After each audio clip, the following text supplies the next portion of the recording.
the purest food. And Muslims, they have completely abandoned it. Food made with the love of whoever's making it, the cook. Because women shouldn't cook all the time. Men should cook for their wives. Think about this. The man says, but I work 40 hours a week. And I come home, I expect her to cook my meal for me. First of all, it's not wajib, unless you're Maliki, which I am. But it's not wajib. She doesn't have to cook. But then, think about this. You work 40 hours a week, maybe. I mean, most people nowadays in the Muslim countries don't even work 20 minutes a day. They did a study, a sociological study in Egypt, and found that the average bureaucrat in Egypt did 20 minutes of work a day. So you can imagine why the country's in the state it's in. They spend the morning reading the Ahram, and then the afternoon talking about it. And every once in a while they say, give a shay, bring the tea. And their work is probably just signing some paper, or taking the rashwa or something like that. That's a little work there. Bakshish. Right? I mean, seriously. Then they go home, the woman who has 5 children, who's been literally sweating her brow all day long, and he says, Jib al-akal, fain al-akal, where's the food? This man has been working so hard all day, it's like the woman doesn't do any work at home. Really, that's the hardest job. Just seriously, take your children, if you have children, take them for one day. Just take them for 1 hour. And then see, really make an analogy of what your wife is doing. So if she's cooking your meals 7 days a week, that's unjust. That is unjust. You have to, just like you get a weekend from your work, the woman should have a weekend from her work as well. That only sounds just, doesn't it? It only sounds fair.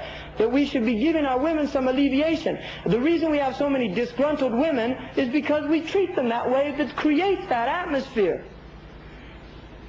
So the food is important. Now if you've got a woman that's cursing you while she's cooking your food, that's going to have an impact. You wonder why I have indigestion, or, you know. She's saying, Allah yugassar umruhu. So we have to eat good food. Now the meat, I'm going to mention something about meat, because this is part of the secular world, is to turn people into meat consumers. Because meat is very profitable. And if you study the history of the Western people, their history is a history of literally destroying sheep people for cattle. You can read that. There's a book that I recommend for you to read called Beyond Beef by Jeremy Rifkin, which is a history of cattle. Now there is a hadith sahih that the Prophet said, لحم البقر داء وألبانها الشفاء. Is a sahih hadith. The meat of the cow is a disease, and the milk is a healing. Now we know that Ibrahim alayhi salam ate meat, and he brought meat. Bi'ajrin samin. He came with a good calf. And the meat is definitely, beef meat is permissible. But eating beef meat continuously brings on many diseases. This is absolutely confirmed in medical science. They have no doubt about the deleterious impact of particular beef meat, which has a great deal of fat, but it literally hardens the heart. Now there is a tradition from Sayyidina Ali saying, beware of much consumption of meat, because it pulls rahmah out of the heart. And in one tradition it said, yuqassi al-qalb, it makes the hard heart. Now it literally does that physically. It destroys the elasticity of the heart, and oxygen does not get to the heart. So there's an impact. Now there are only 2 hadiths in the Muwatta of Imam Malik dealing with meat. Both of them are warning people about meat. And we know there's a hadith in Sahih al-Bukhari, the Prophet praised meat, meat is sayyidul ta'am, all these things. But the Prophet, according to Imam al-Qurtubi, لم يعتمده ولم يبحث عنه إن وجده أكله. He did not take it as his staple diet, nor did he seek it out. When he found it, he ate it. And they did not eat a lot of meat. And I contest anybody who has been born a Muslim, if your grandfather is still alive and they're not from a wealthy family, ask them how often they ate meat in the Muslim world. People literally, I know Yemenis who told me in Yemen they had meat maybe once a month, twice a month. Some people only on the Eid times. And then when they had meat, they just used to be literally hardly any sprinkled on the food. Now the other thing is, traditionally the Muslims did not eat beef.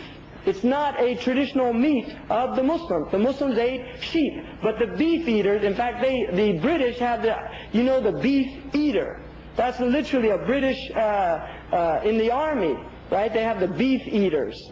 And literally these people force beef on people, longhorns. In America, they killed the buffalo to make way for the cows, for the cattle. Completely wiped out. Millions, over 25 million buffaloes were killed in order to destroy the economic basis of the Native American nations.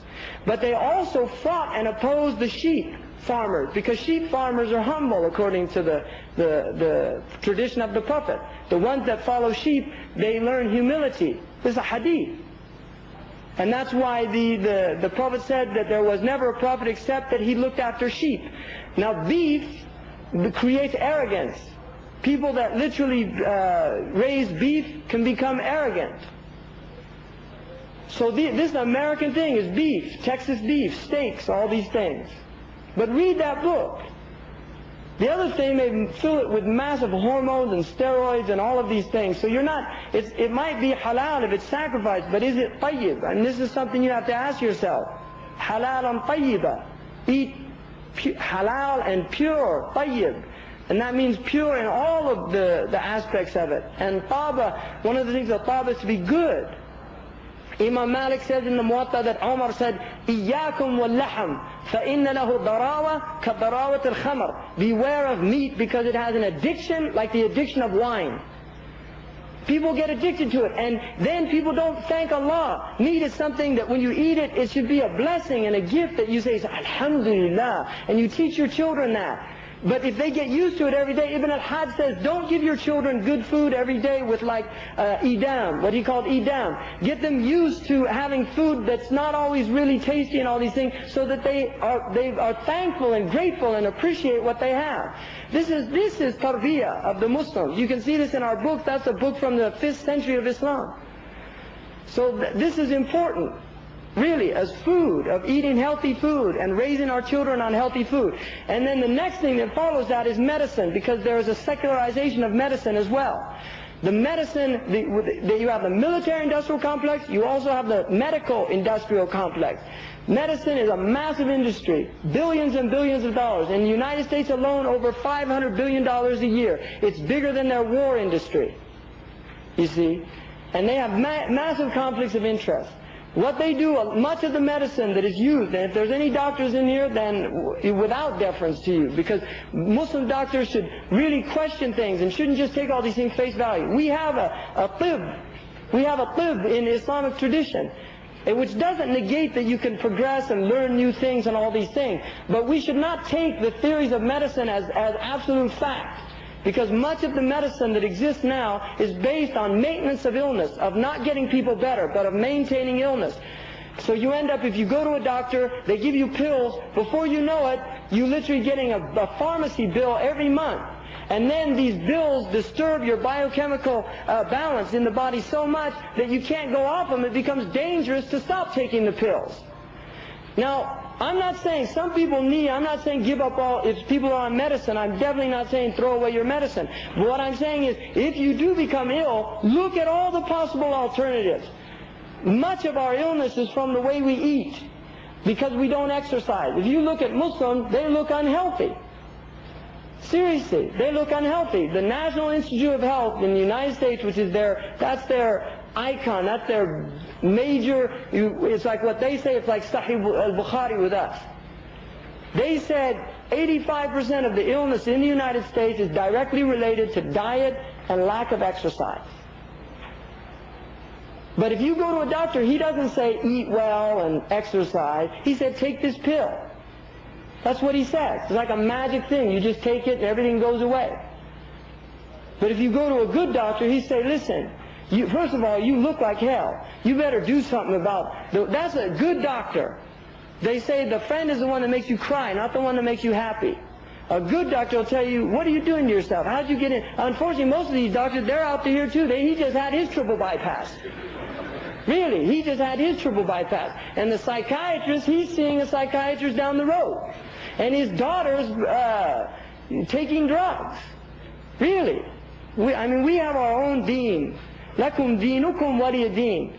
So our deen is different, including our medicine, which doesn't mean we can't learn. I'm not saying throw out all of Western medicine. But what I'm saying is Muslims should not be so naive to think that these people have our good interests in mind.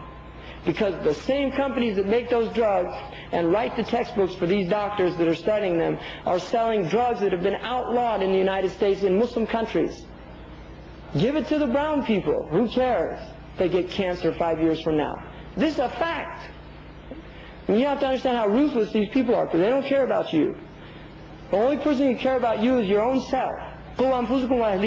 Save yourselves and save your families. And if we all